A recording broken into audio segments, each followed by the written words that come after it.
আমরা এখন হলো বেগুন তুলতেছি। তো মামা আমি বেগুন খুঁজি। এই যে এখানে আছে, এটা এটা নাও, পারবা? দাও দাও। দাদা দাদা এখানে মিউজিকের সাথে চুরি হচ্ছে। মামা মামা এখানে আসো আসো। আমরা অনেকগুলা বেগুন পেয়ে গেলাম। এই যে বেগুন, এখানে হলো নিলাম অনেকগুলা বেগুন। শোনো, শ্বশুর বাড়িতে এসে ভাবে রান্না করে খাওয়াইলে হাজবেন্ড এভাবে সেবা করবে। করো করো। আচ্ছা, এই যে বেগুনগুলো আনলাম না, এখন বেগুনগুলো দিয়া আমি বেগুনগুলো চচ্চড়ি বানাবো।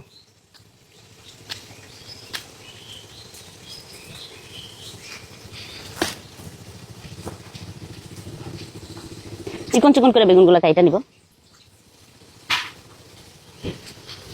এরকম চিকন চিকন করে বেগুন কাইটা নিব। আমার বেগুনটা কাটা শেষ, এখন আমি এটার সাথে একটু আলুও কাইটা দিব। আমার আলুটাও কাটা হয়ে গেছে, এখন আমি এটা ধুয়ে চচ্চড়ি করব। এই সুন্দর গুড়া মাছগুলা এখন আমি ভাজি করব, করে তারপরে হলো গুড়া মাছের ইয়ে দিয়ে বেগুন দিয়ে গুড়া মাছের চচ্চড়ি বানাবো।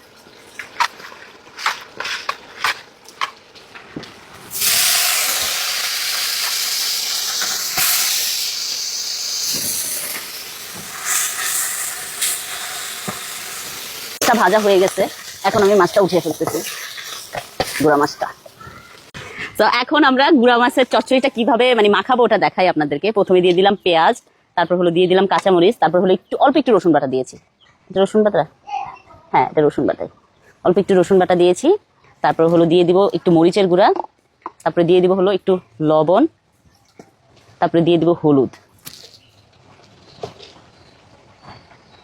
হলুদটা দেওয়ার পরে এখন আমি দিয়ে দিব সরিষার তেল।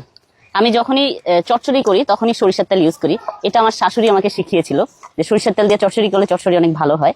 তো দিয়ে দিলাম। তারপরে হলো এই যে এখানে আলু আর হলো ইয়েটা বেগুনটা এটা দিয়ে দিচ্ছি। আর গ্রামে সবাই এরকম মালসা ইউজ করে, আমাদের গ্রামের ভাষায় এটাকে মালসা বলে, আপনাদের কি বলে বলেন তো? তো এখন এটাকে আমি সুন্দর করে মাখাবো। এটা যত সুন্দর করে মাখাবেন তত সুন্দর এটা হলো ইয়া হবে, কি বলে, রান্না মজা হবে। আমার এই যে এটা সুন্দর মতো মাখানো হয়ে গেছে, এই যে এভাবে। তারপর এখন আমি এই যে গুঁড়া মাছটা দিয়ে দিব। গুঁড়া মাছটা দিয়ে আমি হলো আমার হাতটা ওয়াশ করে একটু পানি দিয়ে দিব, মাখা মাখা পানি দিব, বেশি পানি দিব না। তো এই যে আমার রেডি, এখন আমি এটা চুলাতে বসাবো। এখন আমি চুলাতে এই মাছ ভুনাটা বসিয়ে দিলাম, যেটা হলো মাছের চচ্চড়ি, এটা বসিয়ে দিলাম। এটা বসিয়ে 20 মিনিট এটা কুক করবো আমি। তো এই যে আমার মজার চচ্চড়িটা হয়ে গেছে, এখন আমি এটা তুলে নিচ্ছি। দেখেন এত এত টেস্টি হবে এটা, দেখেই মজা লাগছে না? বেগুনের কালারটা সবুজ কালার রয়ে গেছে। So thank you so much for watching my video. Bye by.